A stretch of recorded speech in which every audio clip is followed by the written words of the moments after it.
Podcast de Infilmable, Infilmografía, Sofía Coppola parte 2. Márquela y acción. I'm a firm believer in karma. And I think this situation was attracted into my life as a huge learning lesson for me to grow and expand as a spiritual human being. I want to lead a huge charity organization. I want to lead a country one day, for all I know. Corte. Bravo, Thank Alex, you. bravo. Increíble. Bravo, Thank bravo. you. I'm such a valley girl.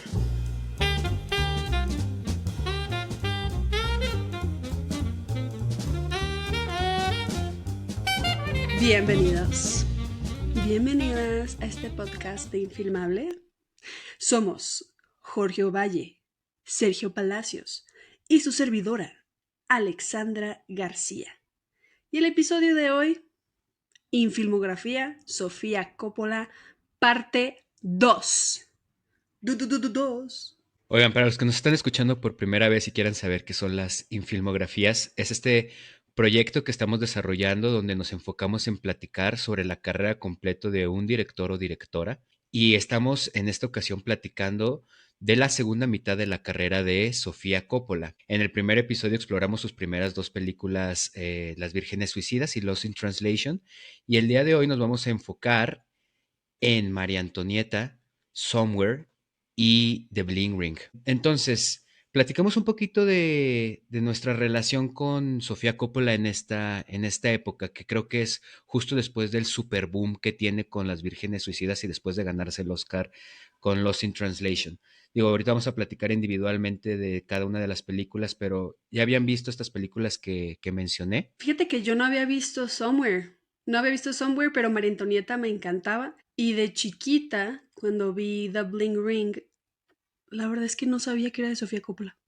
O sea, la vi con mi hermana porque salía Emma Watson, ya saben, el boom de Harry Potter, toda esa como atmósfera, ¿no? Del 2013. Pero fue mi primera vez como captando que The Bling Ring era de Sofía Coppola. Es mi primera vez viendo estas tres películas. Por alguna razón estoy muy familiar con Sofía Coppola en sus beginning films y después en su carrera más reciente. Pero extrañamente esta parte en medio yo no estaba tan familiar. Y entiendo por qué es una época, siento yo, un poco extraña para Sofía Coppola. Ya después hablaremos, pero siento que finales de los 2000, inicios de los 2010, siento que hay una constante batalla por reinventarse y encontrar como reiniciar la flama que inició su filmografía, ¿no? Es interesantísimo ver estas películas en tu perspectiva y estoy muy emocionado de hablar de ellas. Fíjate que para mí es bien interesante como eh, esta generación de directores como Sofía Coppola, que pertenecen como a la generación X, en la que a lo mejor puedes meter directores como Tarantino y como Wes Anderson también, que son tanto directores como escritores, ¿no? Lo que significa que muchas veces hablan de los mismos temas a lo largo de su película, de sus filmografías. Mm, para mí es bien interesante ver que cuando ves nada más tal vez dos películas de el mismo director, o en este caso de Sofía Coppola, pareciera que como que repite los mismos temas una y otra vez y dices, ¿cuál es el punto?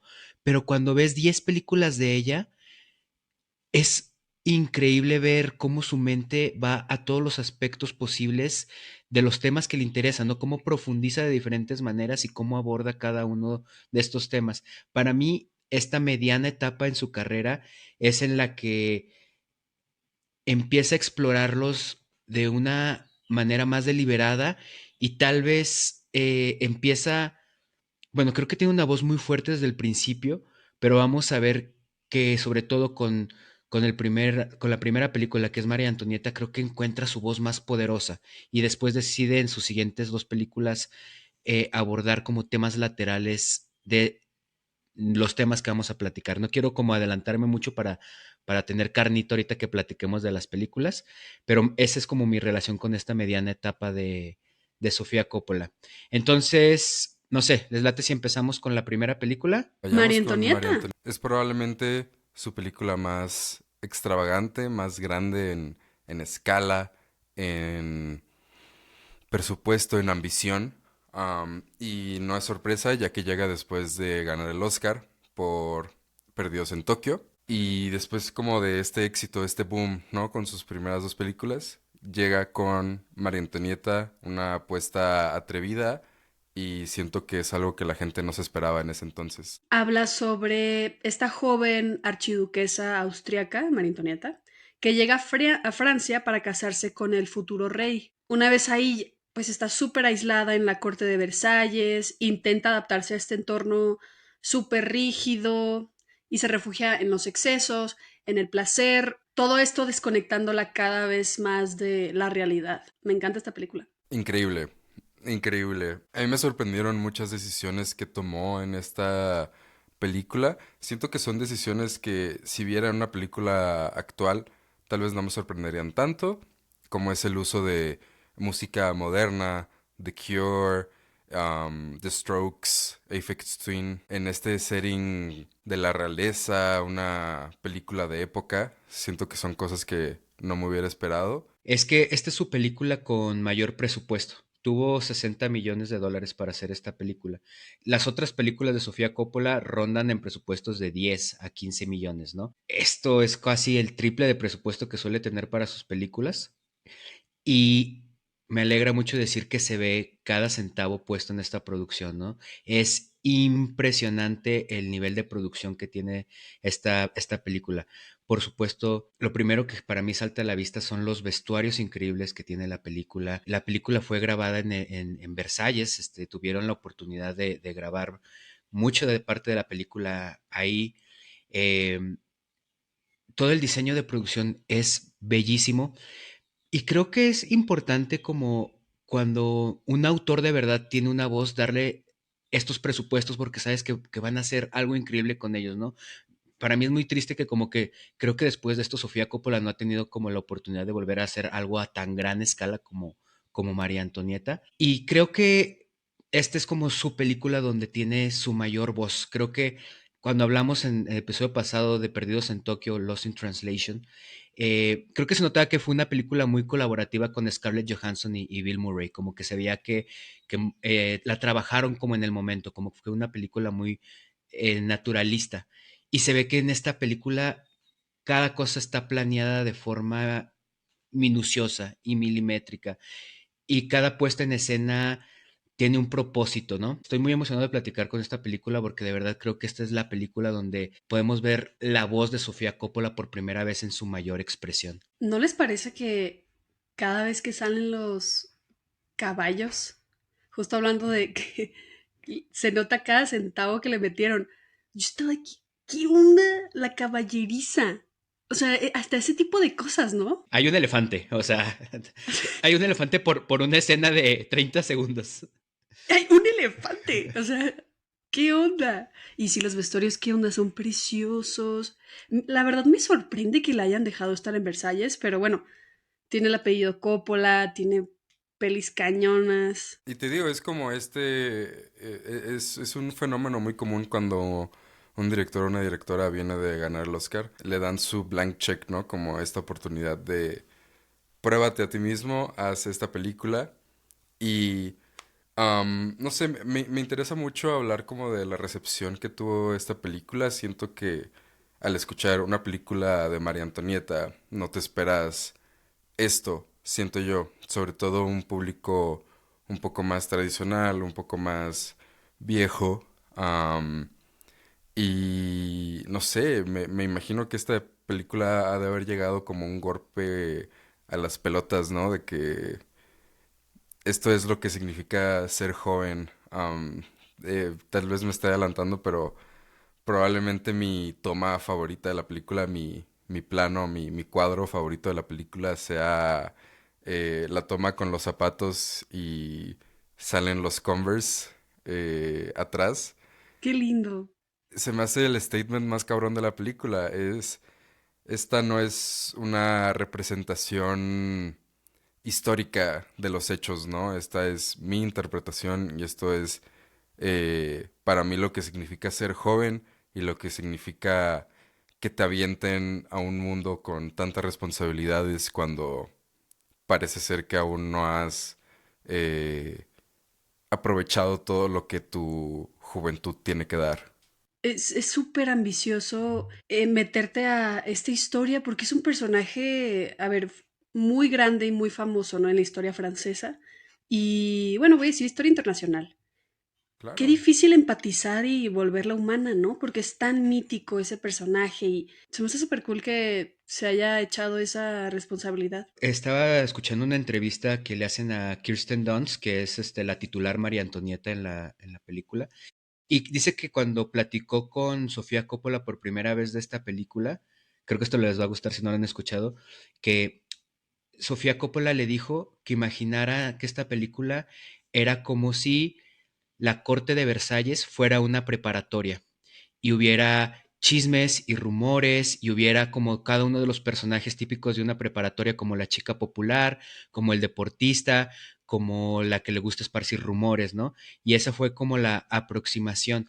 Creo que uno de los superpoderes que tiene Sofía Coppola es la capacidad para hacer que empaticemos con estos superhijos del privilegio, ¿no? Con estos adolescentes que nacen privilegiados. Creo que ella misma, como hemos platicado en el episodio anterior, al ser una Nepo Baby, este, es como, tiene esa capacidad para entender cómo la crítica que tienen estas personas por la cantidad de excesos y el lujo en el que nacen, pero a la vez por entender que eso los aliena y los hace sentirse muy solitarios y desconectados de la realidad, ¿no? Para mí no se me hizo, o sea, una vez viendo su versión de María Antonieta, me puedo dar cuenta por qué se siente tan conectada con este personaje histórico. En realidad, la primera parte de la película, ya entrando un poquito como en materia, eh, pues es como incluso, no sé, ves cómo María Antonieta es despojada de todo lo que conoce en su vida, que es como sus seres queridos, su mascota, su país, para ser puesta en una sociedad que solo está ahí al principio para juzgarla y prácticamente nada más exigirle que sea madre, ¿no? Que tenga un heredero para el trono de Francia. Y cuando no puede cumplir con esta responsabilidad, no porque ella no quiera, sino porque su esposo no puede o no quiere, ella es la única que es juzgada duramente, ¿no? Y es así como nos adentramos como por primera vez en empatizar con este personaje. No sé, me gusta mucho cómo empieza a plantear María Antonieta a Sofía Coppola. ¿Qué piensan de Kirsten Dunst en esta película? A mí me gustó muchísimo ver a Kristen Dunst. Es que, ¿sabes qué? Tiene una... Es un gap grande de edad, porque tiene que como 17 o 16, no sé cuántos años tiene al inicio. 14 se supone que debe tener. 14. Bueno, 14. Y luego llegamos a qué? Sus 30, finales de sus 20, no sé cuántos años. Y lo hace estupendamente. Totalmente parece una niña cuando está despidiéndose de su perrito y no... Se me hace súper tierno. Es la magia también de que es algo que no vamos a saber, ¿no? Claro. Puedes construir lo que tú quieras, que al mismo tiempo qué difícil, porque justo no tienes como que un marco, ¿no? De, hasta aquí es donde voy a tener mi personaje, porque no tienes idea. No sé si había como algunas cartas o chismes de gente que hablaba del rey y de ahí se agarraron, pero aún así nada de eso es como fiel, ¿no? No, no, nada de eso tiene que ser real. Para mí la mayor cualidad de María Antonieta es que es una película impresionista, ¿no? Creo que Sofía Coppola está cero interesada en retratar la veracidad histórica de la película y está más interesada como en saber cómo se sentiría una adolescente moderna en esta situación de época, ¿no? Por eso para mí es como súper interesante el trabajo que hace Kirsten Dunst. Siento que ahorita, en la actualidad, incluso hablar de Kirsten Dunst es como hablar de una para mí es una de las actrices más como underrated de Hollywood en la actualidad, ¿no? Pero en esta época ella era una de las superestrellas más grandes de Hollywood. Ella estaba en Spider-Man, ¿no? De Tobey Maguire, era el interés romántico. Acaba de sacar Bring It On, no sé si han visto esa película de porristas, ¿no? Me fascina esa película. A mí también, también me gusta un montón esa película. María Antonieta además tiene la cualidad de que hay muchos actores en una etapa muy joven en su carrera que están en esta película, ¿no? Por ejemplo, tiene por allá a un muy joven Tom Hardy en un papel de un soldado, o a Jamie Dornan en el papel de como uno de los intereses románticos de María Antonieta, o Guapísimo. mi personaje favorito de la película, ahorita hablando de eso, que es Rose Byrne Rose Byrne, ajá. en el papel de pues como su amiga, ¿no? En una de sus favoritas, ¿no? En la corte de María Antonieta, que se me hizo un rayo de luz total en la película y bellísima aparte, o sea, siempre se me echó muy guapa, pero verla tan joven, dije, qué guapa es, ¿no? Y ¿Quién es Tom escandalosa. Hardy en la película? Me acuerdo Un de verlo en los créditos, soldado. pero creo que nunca hice el 20. Es el soldado que anda chismeándole de que va a tener un romance con Jamie Dornan, de que los ve platicando y no me acuerdo con quién no está hablando, con otra de las acompañantes de la No realeza de María Antonieta. mames. Sí, También se ve cierto. muy guapo este Tom Hardy en esa Muy. película. Como que no me puedo imaginar a Tom Hardy no siendo un hombrezote grandote con barba y así. Entonces, como que nunca, mi mente nunca hizo ese 20 de que era él. Y de hecho, algo que me gusta mucho ahorita, también con lo que dijo Sergio de que usa como canciones de modernas. Creo que lo mismo hace con Jamie Dornan en la película que sí es un soldado de Francia, pero también se siente como él como una estrella de rock de los ochentas, de los noventas, donde utilizaban como estos trajes. De hecho, hay como un género que se llama como los New Romantics, ¿no? Que era cuando utilizaban como esta vestimenta exagerada como George Boy, como David Bowie, y pareciera que es como el novio ideal de un adolescente de esa época, que lo tienes colgado en un póster con ese traje increíble, con esa cara bellísima, y por eso es imposible de que no conectes con él y pienses de que sí, claro que me voy a tener un crush con él en el segundo uno que lo veo, ¿no? Incluso me recordó muchísimo a Trip Fontaine Sí, en Las Vírgenes Suicidas, ¿no? Al personaje de Josh Hartnett. Me recordó totalmente a como ese arquetipo de hombre. Si nos están escuchando y no la han visto, les recomiendo que la vean. Es una película muy, muy, muy divertida. ¿Les parece si nos vamos un poquito a spoilers? Sí, y de paso, suscríbanse, denos like. Díganos qué opinan de María Antonieta. Súper incómodo. Me encanta la ligereza con la que Kristen Dunst amanece y como que está de que ya denme mi ropa, ¿sabes? De que, uy, y el chistecito de cuando están, no, viene la chava de mayor rango, ahora ella te va a vestir. Ah, no, espera. Y luego se me hizo súper divertido, pero me encanta cómo evoluciona a esta presión, el peso como del futuro de Francia bajo sus hombros y el juicio de los demás. Me gusta que sí es muy gradual, ¿no? ¿Sí lo sintieron así? totalmente. Creo que esa es una de las fortalezas de la película porque cuando María Antonieta llega, de verdad como que quiere cumplir con su rol que tiene como la nueva reina de Francia, ¿no? De verdad quiere darle un heredero al pueblo, de verdad quiere como encajar en esta sociedad, pero es esta misma sociedad la que no le permite como ni siquiera aplaudir en una ópera cuando ve un espectáculo que le gusta o que justamente la tiene tan examinada y criticada todo el tiempo que hace que el personaje de María Antonieta como que empiece a refugiarse pues en el entretenimiento, en los excesos, como que es la única manera de poder mantener la cordura en Versalles, ¿no?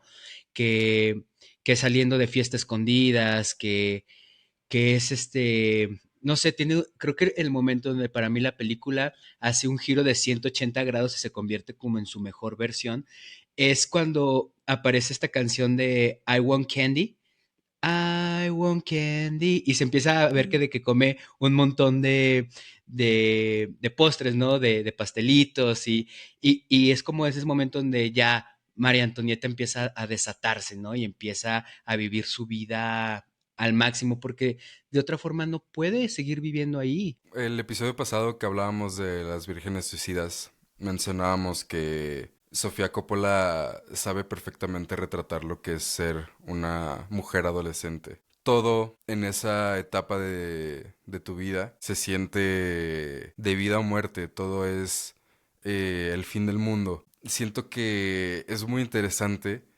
que retrate estos mismos temas, pero con alguien que sí tiene un impacto en un pueblo entero, ¿no? En una nación entera. No sé, como que para mí es una manera de ejemplificar este sentimiento que adolescentes viviendo en los suburbios pueden tener, ¿no? Disfruto mucho cuando está esta reimaginación de lo que sucedió, que huyeron, se están despidiendo con el amanecer y luego rompe a todo el desastre y lo que verdaderamente pasó en el Palacio de Versalles, ¿no?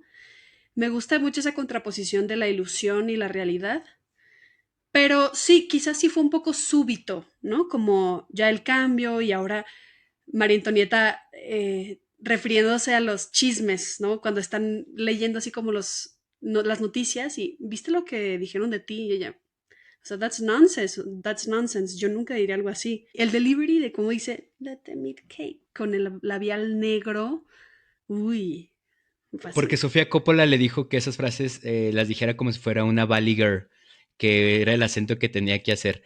Que aparte me parece genial que nunca le pidiera que hiciera como un acento francés, que sea como anacronística, ¿no? O sea, la película es anacronística, o sea, como que pone cosas de otra época en años que no corresponden a ese periodo de tiempo.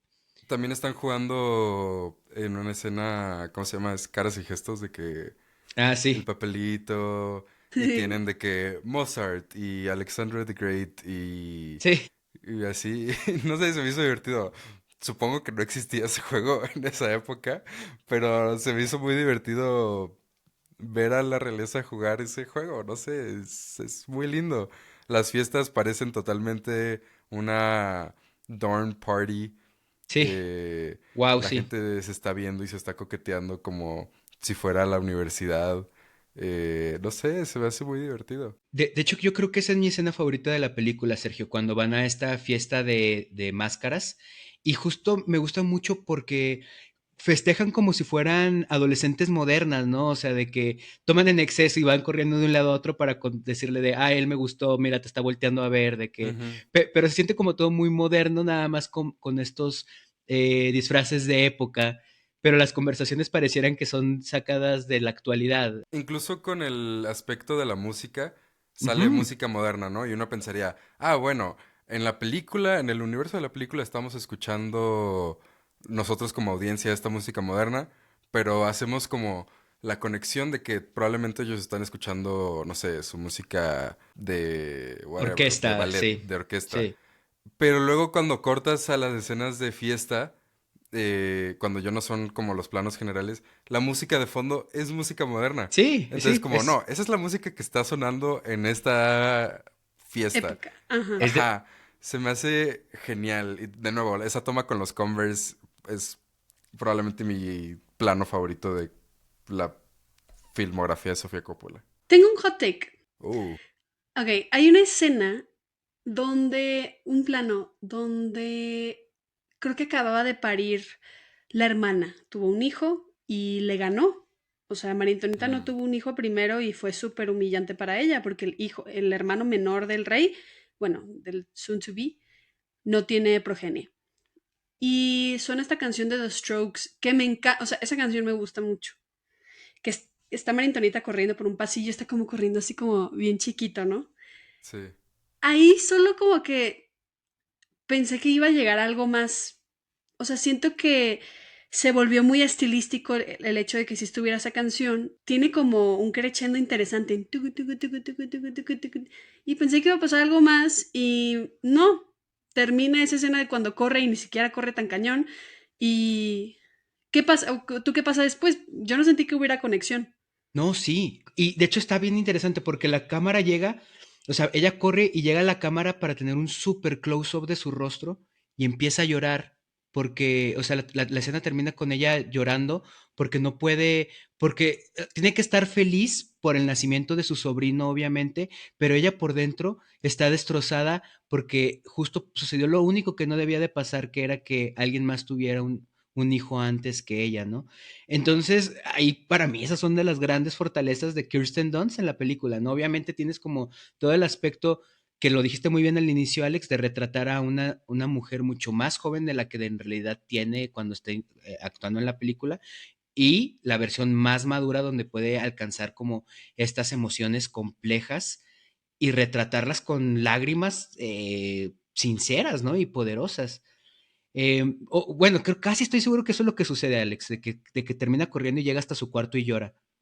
Pero cortan la canción, o sea, eso es lo que a mí se me hace raro. O sea, Sí, la dejan un ratote, la cortan, pasan cosas y ya llora, ¿no? Pero se me hace como anticlimático. Esa escena se me hizo bien anticlimática y dije, creo que lo que es más chido de esta película es que se siente bien sincera. O sea, que tenga la decisión de eso de poner a The Strokes en una escena de corriendo en los pasillos, o de que tenga los Converse, porque no los tiene en primer plano, no los tiene escondidos, los tiene ahí tirados alrededor de otros zapatos de época, pero es como una decisión que solo Sofía Coppola podría tomar. De hecho, hay una frase de Quentin Tarantino que me gusta mucho, que le preguntan de que, o él dice, un director siempre tiene tres tipos de películas.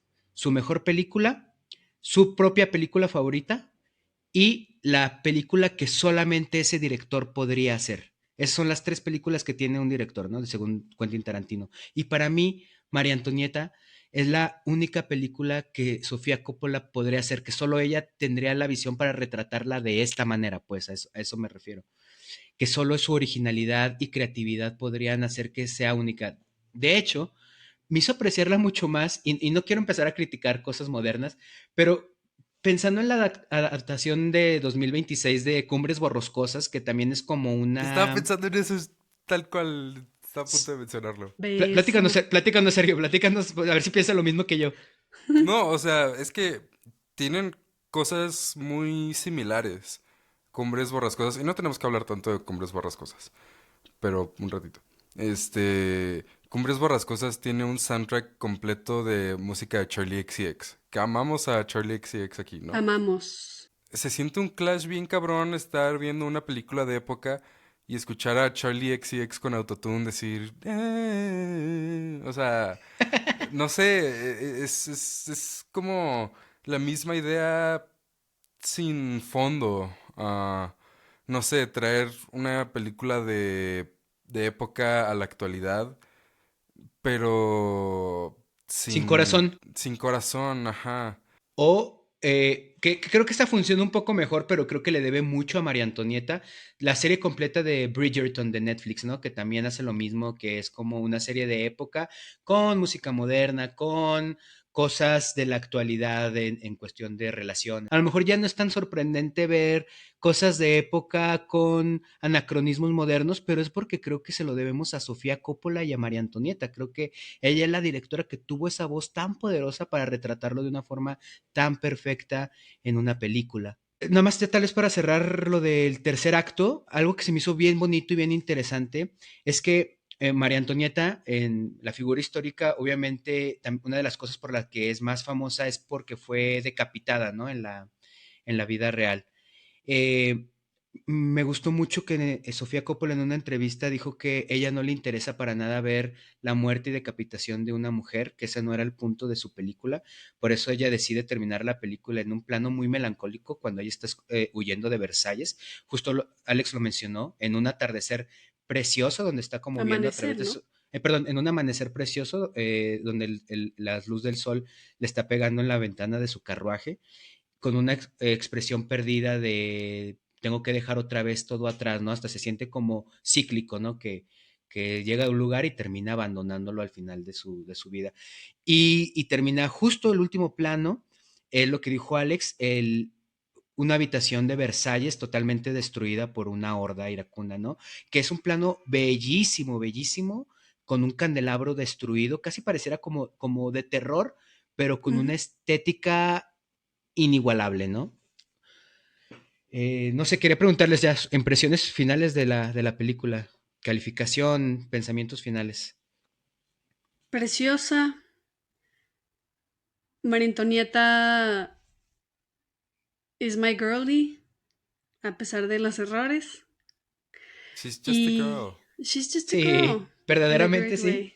Sí. Calificación le doy un 9 de 10. Yo estoy de acuerdo con todo. Se me hizo una gran película.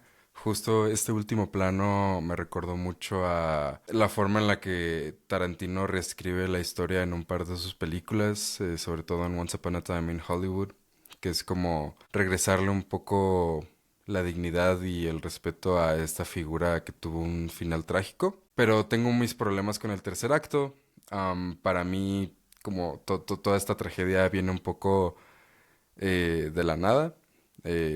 Para mí no se construye a este final de la mejor forma alrededor de toda la película. Entiendo que tal vez no era su intención, no le interesaba mucho, pero me hubiera gustado un poco más de construcción en ese aspecto, pero es una gran, gran, gran película. Y yo le doy un 8 de 10. Para mí esta es la película de Sofía Coppola que mejor encapsula como todos sus intereses, toda su voz. Para mí esta es la película además con la que trabaja con la mayor de sus capacidades en todo sentido. Así paréntesis, estaba leyendo que tuvieron 10 trailers de puro vestuario que llegaban todos los días a Versalles, ¿no? O sea, de que Me imagino, o y sea, eso es a lo increíble. que me refiero, que me gustaría volver a ver a Sofía Coppola en una producción de esta escala, ¿no? Para volver a ver como toda esa capacidad que tiene. Para mí esta película ha envejecido como el buen vino. Se me hace espectacular, sobre todo replanteándola, como lo dijimos, con adaptaciones o películas que intentan hacer lo mismo de forma con menos capacidad y corazón. Yo le voy a dar un 10 de 10 a María Antonieta. Se me hace una película perfecta. Me Genial. encanta. Somewhere. Somewhere de 2010. Am, es extraño, ¿no? Justo hablamos de la extravaganza, la grandeza de María Antonieta. Y 4 años después, Sofía Coppola regresa con una película totalmente opuesta. Una película muy pequeña, probablemente la película menos conocida de su filmografía, protagonizada por Stephen Dorff y una muy pequeña Elle Fanning. Linda. Somewhere retrata la vida de un actor de Hollywood viviendo en un hotel y siendo víctima de excesos y adicciones con el alcohol y el sexo cuando es visitado de una manera sorpresiva por su hija de 11 años. Es una película bien sencilla, no pasan muchas cosas, es casi un slice of life. Este actor exitoso encontrando el sentido a través de los ojos de su hija. Si esa sinopsis se les hace un poco similar, es muy parecida un poco a After Sun. Justo en mi review de Letterboxd te escribí que Somewhere es After Sun si el papá de After Sun fuera un cabrón super cool. Neta, qué pedo con ese güey, se me hizo Eh, super cool. en mi Para mí es lo corazón, Paul anti-cool. Mescal, sí, a mí también, en mi corazón Paul Mescal es mucho más cool que Stephen Dorff. Creo que es más heterosexual Stephen Dorff, pero bueno. Sí, obviamente estoy siendo sarcástico, es como en papel lo que sería una persona cool. Ujú. Ahorita que estamos hablando como de ese arquetipo típico de las películas de Sofía Coppola, de el personaje de Josh Hartnett en de Las Vírgenes Suicidas, es casi casi qué pasaría si ese personaje creciera y nunca creciera de edad, pero nunca creciera mentalmente, ¿no? Se me hizo muy interesante en ese sentido, Wow, no había visto esa relación, Sergio. Totalmente. te digo. ¿Qué te digo? Soy Infilmable. analista. Soy crítico de cine. Puedes escuchar más de mí en Infilmable. Como que toda la primera parte, como si retrata este ciclo depresivo de su parte. O sea, es como las mismas actividades, es el mismo vacío. Creo que fue como... y tuve que pausar un ratito. La escena inicial de la película es, vemos este Ferrari negro dando vueltas en círculos, nada más como por una carretera, ¿no? Dando vueltas en círculos. Creo que es como una metáfora de la vida de este personaje, ¿no? Como un Ferrari, como una vida de lujos, donde todo es repetitivo, vacío y nada más está en un loop de hacer lo mismo una y otra vez y otra vez y otra vez. En este caso, el loop es como bien mencionaron, pues una vida vacía donde solamente no hay como una conexión real con otras personas, sí, él liga un montón y tiene sexo con mujeres desconocidas prácticamente, pide strippers a domicilio porque él se está quedando en un hotel, en el Chateau Marmont, ¿no?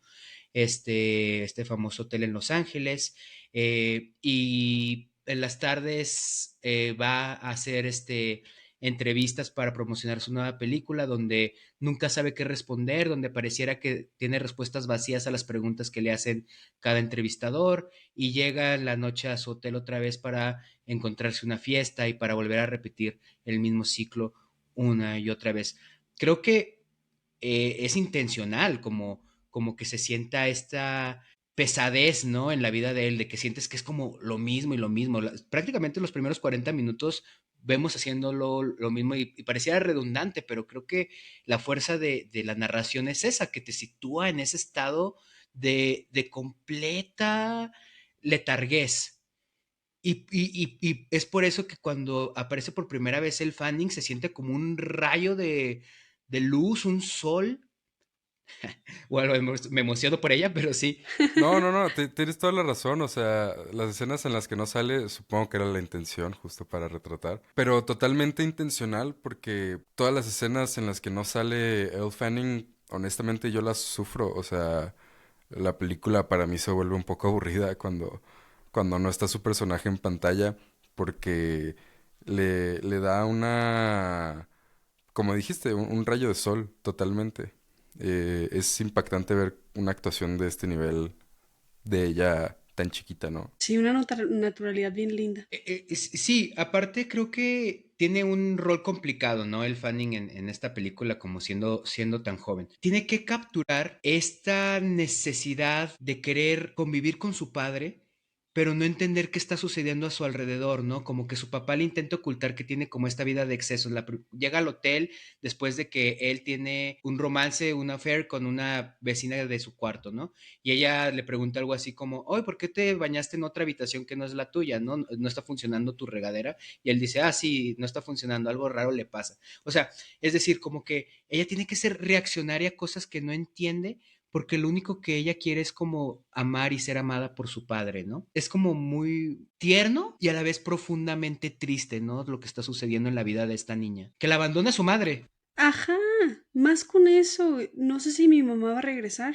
Y tú estás lejos siempre. ¿Dónde deja la niña? Se siente súper desamparada y tiene miedo. Y qué gran escena cuando se lo confiesa. Bueno, cuando se le sale. Está toda rota en lágrimas. De hecho, esa es mi escena favorita de la película, ¿no? Que es así como por lo que contratas a alguien como el Fanning, ¿no? Cuando de verdad quieres tener a un niño actor que pueda hacer eso. Que es justamente explotar todos esos sentimientos que se van encapsulando a lo largo de la película en una sola toma, que es la despedida de ellos dos. Y tiene que evocar sentimientos complejos, complicados para un niño y lo hace de una forma excepcional, ¿no? Además, mm, como digo, ella se siente como un rayo de luz porque la película deja de tener esta monotonía cuando ella llega, ¿no? O sea, es mil veces más divertido ver la convivencia de ellos dos jugando ping pong, nadando en la alberca. Es más, incluso hay una escena larguísima donde están tomando el sol acostados y Me simplemente verlos encanta. conversar. Sí, es mucho más entretenido que ver a dos strippers bailar con una canción de Foo Fighters durante 3 minutos, ¿no? Súper aburrido aparte. O sea, yo sé que es a propósito, pero aún así la sufrí. Qué bueno, la neta lo hizo muy bien Sofía. O sea, captura súper bien lo vacío y aburrido que ha de ser esta vida aparentemente fabulosa y glamurosa, ¿no? Ella lo ha de saber mejor que nadie. ¿Por qué creen que Sofía Coppola regresa a los hoteles en esta película después de Lost in Translation? ¿Qué es tan importante para ella de estos lugares? Seguro se la vivía ahí, güey. Seguramente su... se la pasaba acompañando a su papá en estos viajes a Italia, que le dan la llave de la ciudad, de que el alcalde quiere congratular, imaginando a su papá, ¿no?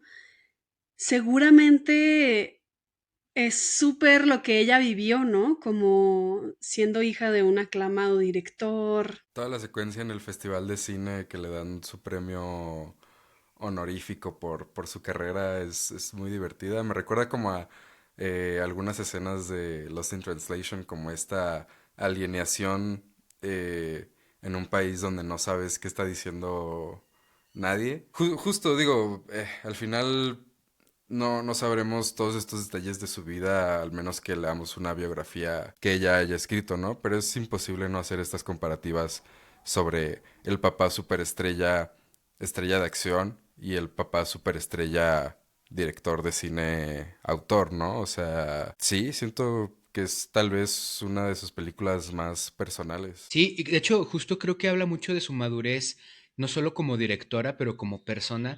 Cuando hace Lost in Translation, decide como reflejar lo que sucede en su vida, pues muy como a la par de la edad que tiene en la vida real, y 10 años después decide mejor hablar de su niñez, ¿no? Pero quiero pensar que es como un poco autobiográfica, justo por como todos los detalles que estamos diciendo, y decide regresar a estos lugares, pero ahora enfocándose en cómo era su vida cuando era una niña. Creo que es como una edición como muy interesante que ya tiene la perspectiva de la edad para poder como entender lo que sucedía cuando era una niña y tal vez 10 años antes no lo hubiera podido hacer. Porque al hacer esta película, Sofía Coppola, ¿cuántos años tiene? Está entrando a sus 40, 40, sí, más o menos, ¿no? sí. Entonces sí, pues creo que es la etapa para abordar estos temas. Se me hace muy, muy bello en esa forma. Y quizás, bueno, no sé si ven como esta relación, pero en Lost in Translation siento que hay más caricatura, ¿no?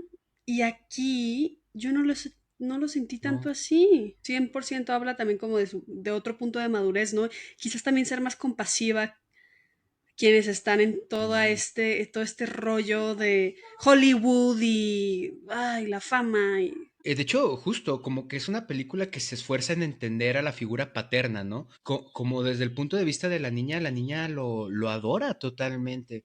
O sea, le encanta, ella está conviviendo en entornos que no son sanitizados para un niño, ¿no? O sea, está un amigo de su papá que se quedó a dormir después de una fiesta y tiene como conversaciones que no deberías de tener como con una niña, ¿no? A pesar de que están jugando videojuegos, como que hace comentarios inapropiados para una niña, ¿no? me Hay incomodó. una, Eso me hizo sí, sentir incómoda. hay una mujer que de sorpresa le cae desnuda al cuarto de hotel y nada más porque el papá entra antes le dice, hoy no te puedo ver, pues la niña no lo ve, ¿no? Pero justamente está como en ambientes muy pesados para un niño, que supongo que sucede mucho volvemos a lo mismo, los niños del privilegio, ¿no? Que crecen como rodeados de excesos y crecen rodeados de estos mundos de fama.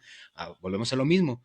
Fama es uno de los temas más principales en la filmografía de Sofía Coppola. ¿Por qué creen que la película se llama Somewhere? Que se traduciría en español como algún lugar. Fíjate que no sé, no lo había pensado, ¿eh? Dinos. Dinos, dinos.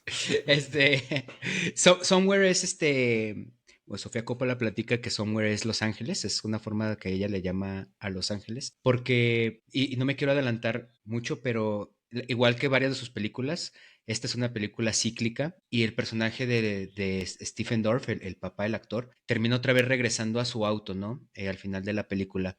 Y esta vez, en lugar de dar vueltas por Los Ángeles, se ve que sale de la carretera, se ve que sale y sale de somewhere, que sale de Los Ángeles para estar. Ella dice ahora en nowhere, en ningún lugar, porque se siente así, se siente perdido como si estuviera en ningún lugar al final de la película.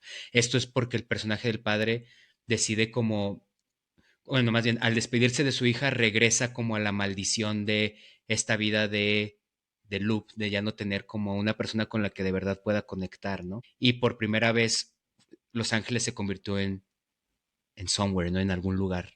No sé, es lindo, es poético, ¿no? Es poético eso que dice Sofía Coppola. Me gusta más la película con esta Sí, información que me estás dando.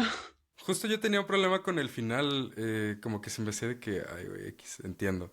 Al inicio sale de que dando vueltas en el auto y al final estamos viendo Se que sale del va auto. derecho. Es Sí. como, ok, ya entendí. En general creo que este es mi problema más grande con la película. Siento que, a pesar de que es una película muy emocional, para mí se siente como una adición muy sutil, muy pequeña en la carrera de Sofía Coppola. No me sorprende que sea como su película menos conocida. No pasan muchas cosas, pero es una gran película y para cualquier persona que quiera ver la carrera de Sofía Coppola como un todo, como el ejercicio que estamos haciendo aquí, siento que es definitivamente importante ver esta película. También tiene otro elemento que utiliza en Lost in Translation que vuelve a usar aquí, que es cuando se despide de su hija y está el helicóptero y le dice perdón por no estar presente, pero ella no lo escucha porque está el helicóptero. Se me hizo muy bello. Wow, no Güey, lo había pensado. Sí. sí, pero es súper interesante porque yo creo que aquí está reimaginando también a su papá, ¿no? ¿Qué lamentos tendrán los padres sobre cómo nos criaron? Siento que es Que una no nos manera de pueden decir. vocearlo. Exacto, que no lo pueden admitir, güey. Se me hace muy bello, tienes toda la razón. Sí. Ahora sí lo escuchamos. Sí, cierto, y ahora Nosotros. sí Mm. lo escuchamos, sí, cierto. Sí, Y porque no lo siempre escuchamos a decimos todo. medias, ¿no? Un poco, que tal vez también Sí. eso refleja en que es como lo que tal vez pienso que mi papá me hubiera querido decir, ¿no? Ujú. Es muy lindo, es muy lindo. Ya me gustó más la película. Creo que Sí, a mí todos, también. creo que todos apreciamos nuestra relación con Sí. esta película a raíz de esta conversación. Eso está bonito. Que honestamente ya no tengo mucho que decir de la película. Vamos a pensamientos finales y calificación. Me late. Esta fue mi segunda vez viendo la película. De hecho, la primera vez que la vi me gustó mucho, pero tengo que ser sincero, esta segunda vez que la vi me gustó muchísimo más. De verdad, creo que es como, voy a decirle así, creo que es la joya oculta en la filmografía de Sofía Coppola. Creo que es una película muy reflexiva y de verdad creo que esos son mi tipo de películas favoritas, las que se centran más como en personajes pequeños y es como pláticas, pláticas y pláticas Procesos. y procesos. Y para mí voy a darle esta vez, le voy a dar un 10 de 10 a esta película también. Se me hace una película perfecta. Sí, sí, sí, ¡Wow! sí, me encanta. Tal vez se convierta, de hecho, en mi película favorita de Sofía Coppola. Incorrecto, pero está bien.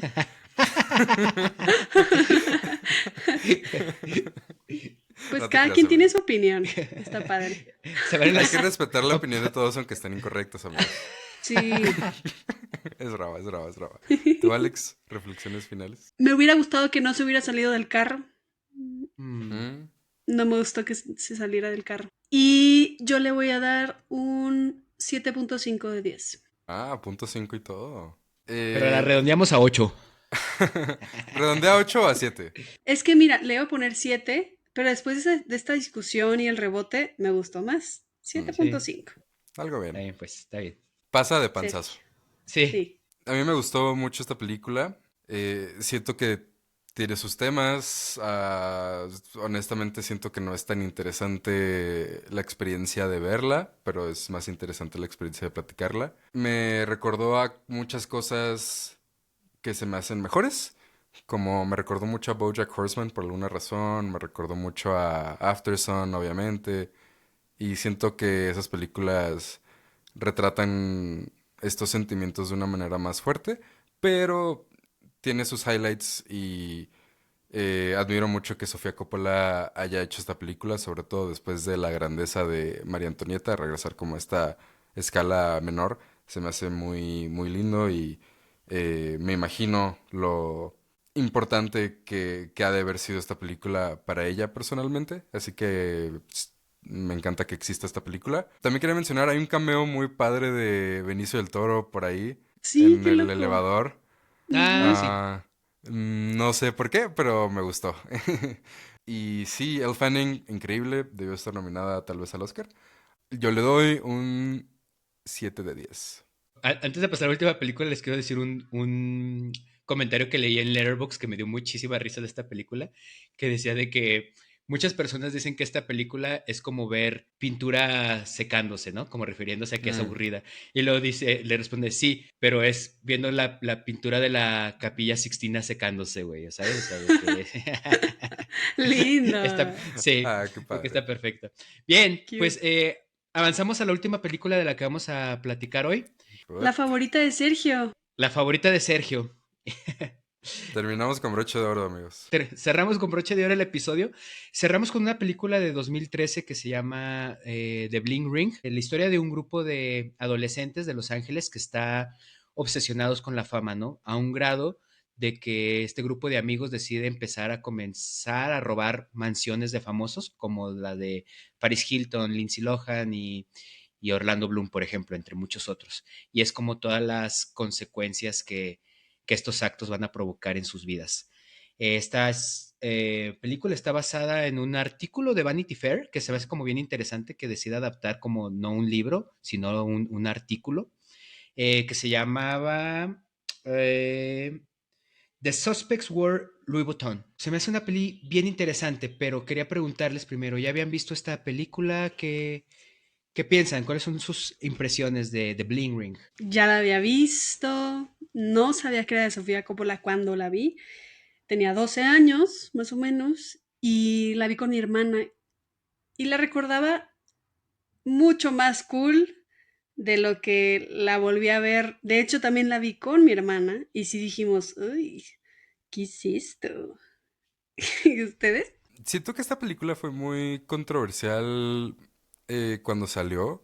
Recuerdo ver el tráiler 1000 veces. Hablando un poco de Emma Watson y su carrera como actriz, viene saliendo de Harry Potter y es como un poco esta rebelión, ¿no? Voy a interpretar un personaje egocéntrico y moralmente gris. Am, pero no había visto esta película, ese era mi mayor acercamiento con la película. Mm, qué mala película, lo Ah, siento. Su peor película, totalmente. Me sorprende que sea de ella. Si me dijeras que no sé qué tan de nicho está esta referencia, pero no sé si han visto que la hija de Sofía Coppola hace TikToks y es medio bratty.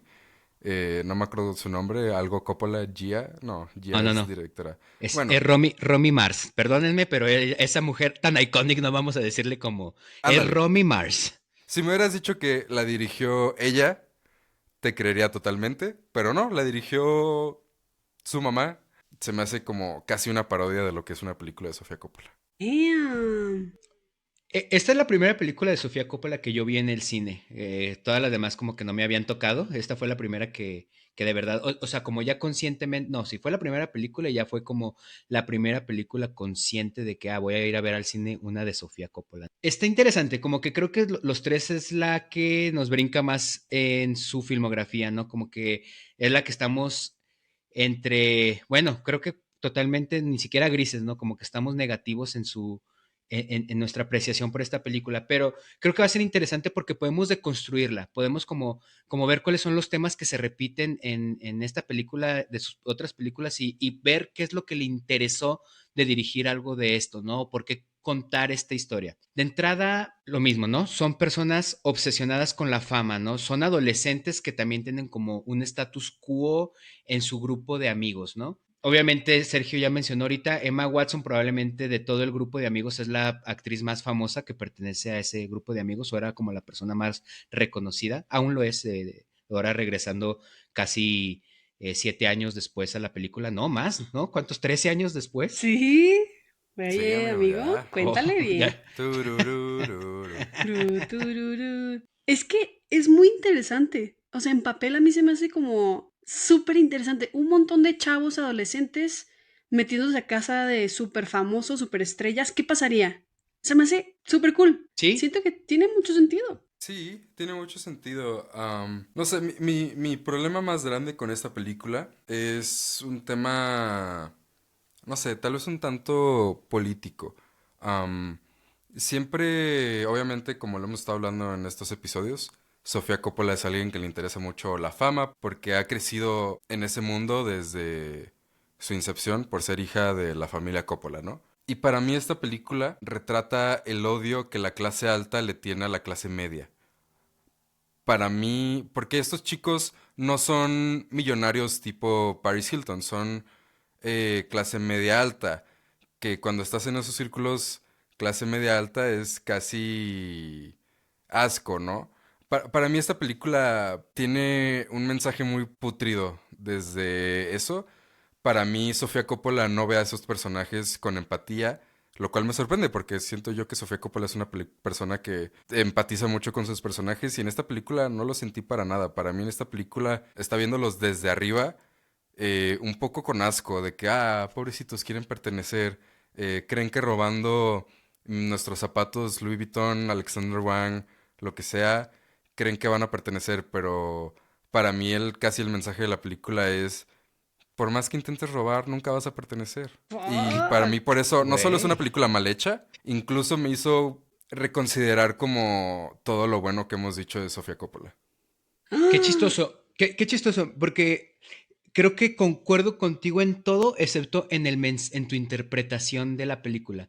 Tal vez. Porque para mí era como su intento de entender por qué les obsesiona tanto a las personas como este estilo de vida aspiracional, ¿no? Como Sí. intentar ponerse en el zapato de estas personas. De hecho, yo estaba escuchando una entrevista con Sofía Coppola donde ella, o sea, fue personalmente a conocer a las versiones reales de los personajes que aparecen en el artículo y platica con ellos. Y cuando habla de ellos, nunca sentí que fuera de forma como despectiva, nunca sentí que como que los hiciera menos o nunca sentí que se refiriera a ellos como qué tonto por usar Abercrombie cuando lo que quieres utilizar es Chanel, ¿no? O cualquier marca que se roba en los personajes en la película. Para mí sí es como un intento de intentar entenderlos. Sin embargo, concuerdo que no es que no lo hace de forma exitosa, pues creo que se queda como a medios panes, ¿no? Como que Sí. medio sí, medio no. Creo que es por eso como lo que no termina concretando para mí en la película. Pero no voy de acuerdo en que sea como totalmente algo putrido que se sienta como wow, o sea, qué asco me dan los Patético. pobres de que sí, sí parece, sí. Entiendo, entiendo. Digo, yo interpreté eso. No he escuchado hablar a Sofía Coppola de la película. Pero para mí la película, cómo retrata a sus personajes, para mí es eso. Creo que sí puso en una mala luz a algunos personajes. Seguramente no eran angelitos ni santitos, como el personaje de Emma Watson, ¿no? Pero quería discutir de un personaje que a mí se me hace muy interesante, que no termino de entender al 100, el de Mark. Ese personaje, como que en un momento dije, ¿se habrá inspirado también en su amigo Marc Jacobs? Porque es este hombre homosexual, medio closeteado-ish, con un sentido de la moda súper fuerte. Él es el estilista del grupo, ¿no? Ujú. Mientras la estaba viendo con mi hermana, le dije, chance lo hizo también pensando en su amigo, ¿no? En Su que va a amigo ser Marc Jacobs. sí, su amiguito, que va a ser un documental acerca de él, Sí, algo sí, así me sí. habían dicho. Y dije, mira, tendrá algo que ver, Órale. se habrá inspirado de algo de él. Y también en esta escena hay algunas escenas que se me hacen muy interesantes. Pero bueno, ahorita paso a eso. Justo se me hace un personaje interesante. Está esta escena en la que está en su casa, le habla a su mamá para que coma y él está usando tacones, se quita los tacones, los guarda en la maleta y como que como él, se convierten en acumuladores de cosas fashion, ¿no? De Y artículos bellas. de high-end, de cosas bellas. Sí, no sé, se me hace un personaje interesante que nunca es desarrollado de una forma fructífera. Fíjate, en esa misma entrevista le preguntan justo por el cast de ese actor, por Mark, se llama Israel Broussard, el actor que interpreta a Mark, y ella platica que este actor es un chico de Missouri, o sea, en el momento en que lo castea, que estaba totalmente alejado de lo que se trata la vida en Los Ángeles, ¿no? Que él no era para nada esta persona, pero lo que vio en él fue como esta timidez y ganas de encajar que lo hizo que lo casteara en la película. De hecho, creo que él, platica que ni siquiera en la vida real es heterosexual, ni siquiera es gay, ¿no? En la película, pues, te hace un mini comentario de que, he's hot, ¿no? Diciendo como, haciéndonos entender de que es gay. Está bien interesante su personaje. De hecho, para mí la película funciona en sus mejores momentos cuando ves las interacciones que tienen este grupo de amigos entre ellos. Como que todo lo de robar es cool, Ujú. pero se vuelve tan repetitivo que en un punto digo, ya entendí que roban y todo eso. Pero, por ejemplo, él tiene un momento donde lo están interrogando y él dice algo así de su mejor amiga, que es como la otra mente maestra de estos robos, que Rebeca. dice de Rebeca, donde dice, yo la amo, ¿no? La amo. Como que es la primera vez que encuentro a alguien que puedo llamar mi mejor amiga, que es la primera vez que de verdad alguien me hace sentir que encajo en el mundo. Tiene otra interacción con esta Thaisa Farmiga, que es la hermana de Nikki, no me acuerdo cómo se llama, o sea, la hermana de Emma Watson, donde tiene esta Thaisa Farmiga trae una pistola, ¿no? Y se le empieza a enseñar y a confrontar y lo confronta. Y él está como entre que se quiere defender, pero tampoco quiere como excederse. Como que son esas Mm. dinámicas de adolescentes lo que funcionan súper bien en estas películas de Sofía Coppola. Es interesante ver cómo Rebeca también manipula muchísimo a Mark, cómo dice lo exacto para que él siga interesado porque es su amiga y por fin tiene a su amiga y por fin está perteneciendo a algo y tienen esta presión de tengo que continuar haciendo esto, ¿no? Bueno, había otros personajes de que, oh, I want to rob, pero Mark tenía mucho miedo, él estaba bien ansioso cuando estaban en los atracos, ¿no? Y también otra escena que se me hace muy interesante, ahora solo hablando de Mark solo, cuando está como photo booth, como que se está grabando a sí mismo en la compu. Esa escena se me hace bien interesante, como hay cierta feminidad en la manera en que está como expresándose, tiene una fisicalidad interesante. Ese vistazo de Mark solo, así como en la intimidad, me capturó muchísimo. Sí, tiene momentos interesantes que tal vez prometen relaciones entre los personajes más profundas, pero justo para mí ahí se queda la película. Para mí nunca existe un esfuerzo ni una curiosidad por conocer a estos personajes fuera de estos hechos, fuera de su deseo por pertenecer. Nunca terminó de empatizar con los personajes y con la manera en la que la película nos retrata a estos personajes, ¿no? Siento que también la música tétrica cuando salen de una de las casas no, no sé, para mí es bobo, ¿no? O sea, lo que había dicho hace rato, ¿no? Para mí esta película, más que entender a sus personajes, busca juzgarlos. Y viniendo de Sofía Coppola, me sorprende y no me interesa en lo absoluto, la verdad. Creo que la película algo que la hace más interesante es verla casi 15 años después en perspectiva de cómo eran en esa época las redes sociales, ¿no? Creo que está bien chido compararla como cómo es el presente, ¿no? Probablemente ellos, si vivieran en la actualidad, serían como influencers, ¿no? Totalmente. De que son personas en esa época que Facebook estaba en su mayor esplendor y cada noche subían las fotos de sus fiestas, cada noche ellos eran los con lo que la gente quería estar, ¿no? De hecho, Mark hace un comentario bien poderoso que dice, me llegaron como 300 solicitudes de amistad, no entiendo por qué a la sociedad le interesa tanto que nos comportemos de forma incorrecta, como si en cambio hubiera ayudado a una comunidad, hubiera sido caritativo, a nadie le hubiera interesado, ¿no? Creo que eso se repite todavía en 2026, ¿no? 13 años después de la película. Mueve un montón ver todo ese tipo de historias. Alex lo dijo, en papel se me hace bien interesante esta historia, un grupo de chavos que roban casas de famosos, eso está mal, pero el morbo luego nos hace, wow, quiero ver esta historia ya. Tal vez alguien debería escribir un artículo en The New York Times al respecto. En Vanity Fair. En En Vanity Vanity Fair, Fair. perdón. Sí, Tal vez una película, tal vez no era necesaria. Güey, yo sí creo que sí trata de empatizar con algunos personajes. sí. No creo que trate de empatizar, por ejemplo, con Nikki o...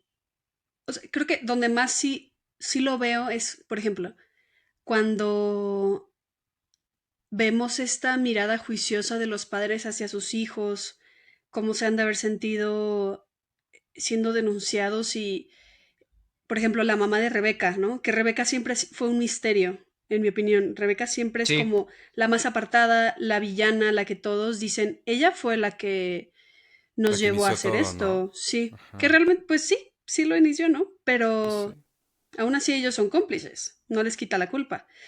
Y siento que aún así, a pesar de que está tan apartada, siento que sí podemos llegar a entender un poco más de dónde viene ella, por cómo interactúa con su madre, cómo se muda, porque tienen problemas sus papás y que no sé qué.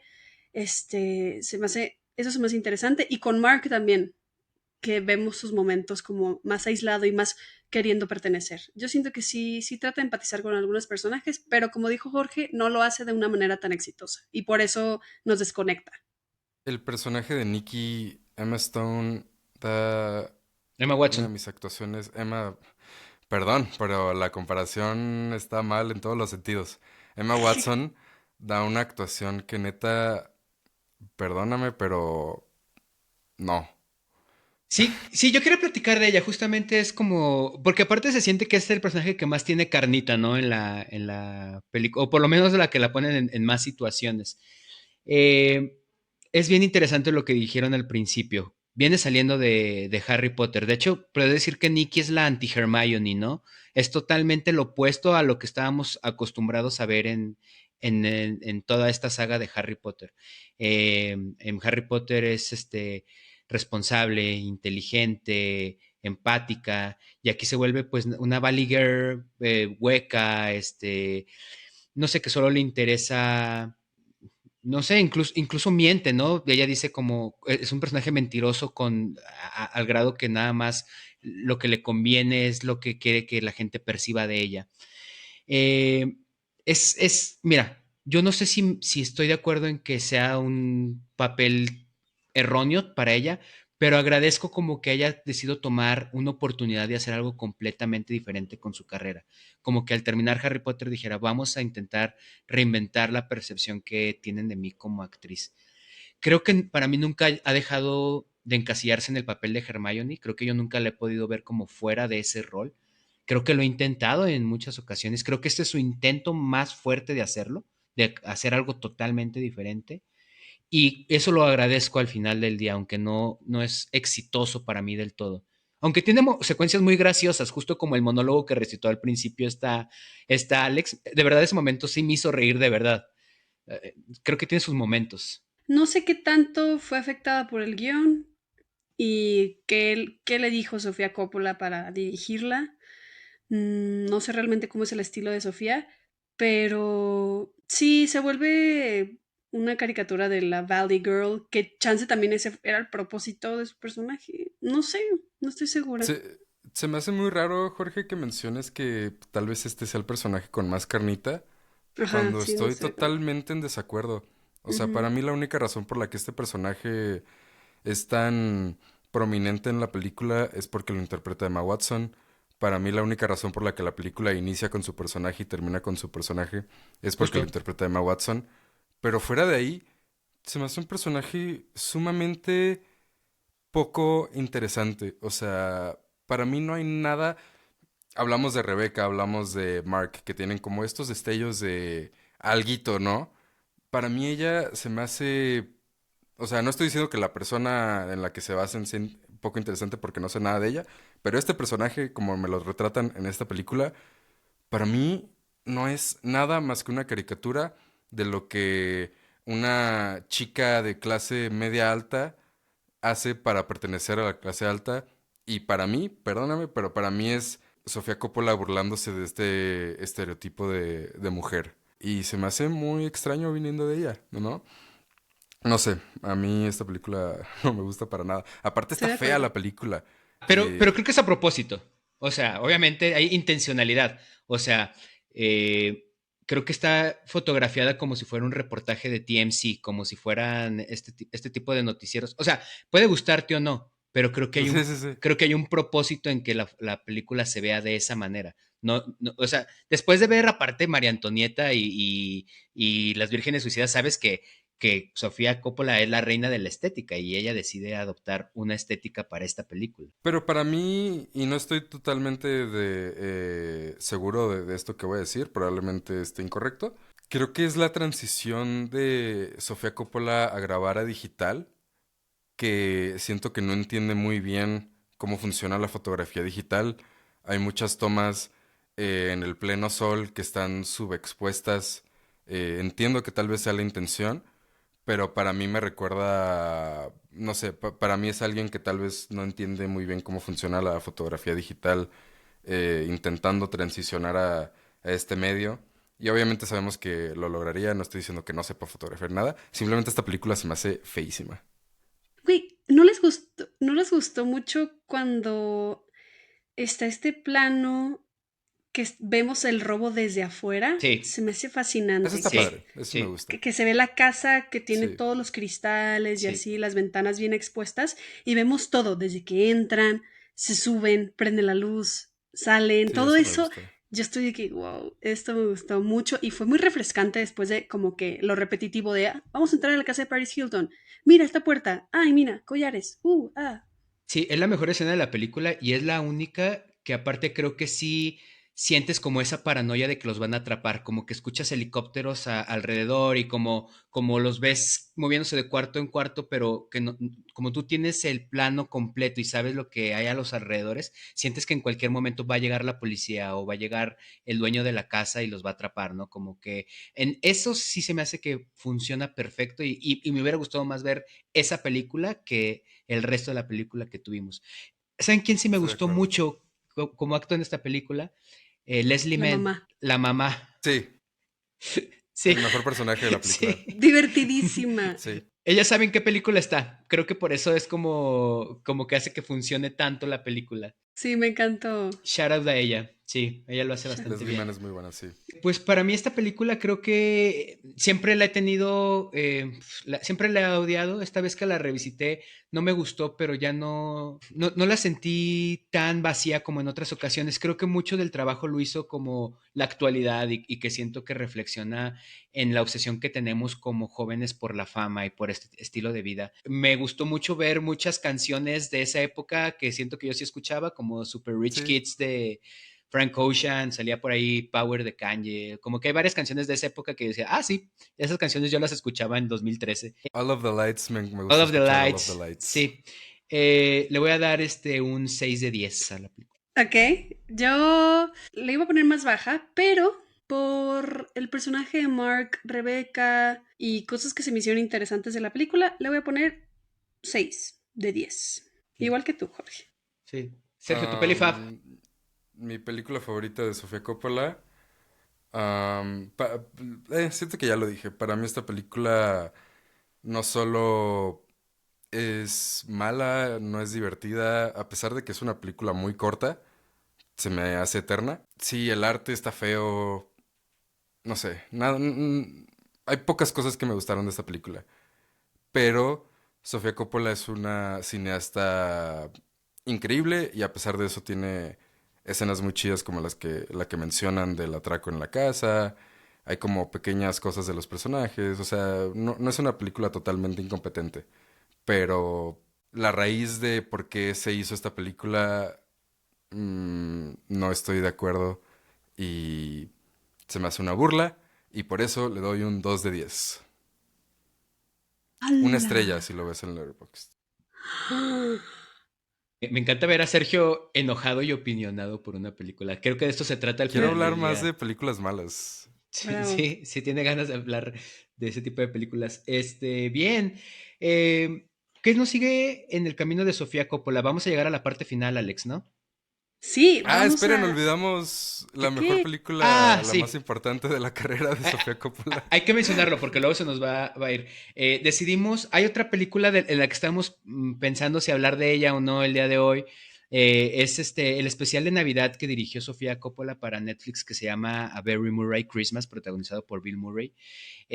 Decimos al final del día no hablar de esta película porque pues es un especial de Navidad y creo que se trata más de Bill Murray siendo Bill Murray y sí es como icónico que lo dirija Sofía Coppola porque sí es como una de las musas de Sofía Coppola, Bill Murray. Pero fuera de eso, pues creo que está chido, véanlo en Navidad, tiene canciones de Phoenix que están muy chidas, tiene algunos actos de Bill Murray que son graciosos, pero creo que no es una película de Sofía Coppola al final del día. Creo que es un No, para especial de nada. Navidad de Netflix y ya. 10 de 10. Pero bueno, los siguientes episodios, más bien el siguiente y el último episodio de la carrera de Sofía Coppola, para terminar esta trilogía, vamos a hablar de tres películas que a mí me gustan mucho, la verdad. The Beguiled, Ay, de me encanta. 2017, que también siento que es otra joya oculta en su carrera. Me fascina esa película. On the Rocks de 2020, que siento que también mucha gente no la ha visto. Su reunión ya más en forma con Bill Murray. Y Priscilla, su última película narrativa, tiene un documental de Marc Jacobs que salió este año, pero vamos a enfocarnos en películas narrativas. Priscilla, de 2023, una película también muy interesante. Y sí, va a estar interesante retratar esta otra era en la carrera de Sofía Coppola. Así que sí, escúchenos el próximo episodio de Infilmografía, parte 3, próximamente. Los invitamos que se suscriban, denos like. Y muchísimas gracias por sintonizar este episodio de Infilmable. Nos vemos en el cine. Y córtale, Sergio. Córtale. Güey, Sergio pareció que estaba hablando de Bling Ring como si fuera Nuevo Orden de Michel Franco, güey. O sea, de que, Como güey, si fuera Emilia Pérez, güey. Sí, ese pinche clasista, güey. Es una comparación similar, güey. Sí. Putrido. La putrida de Sofía. Putrido. Güey, genuinamente para mí sacó lo peor de ella, güey. ¿Qué te digo? Lo lamento. Amo a Sofía, güey.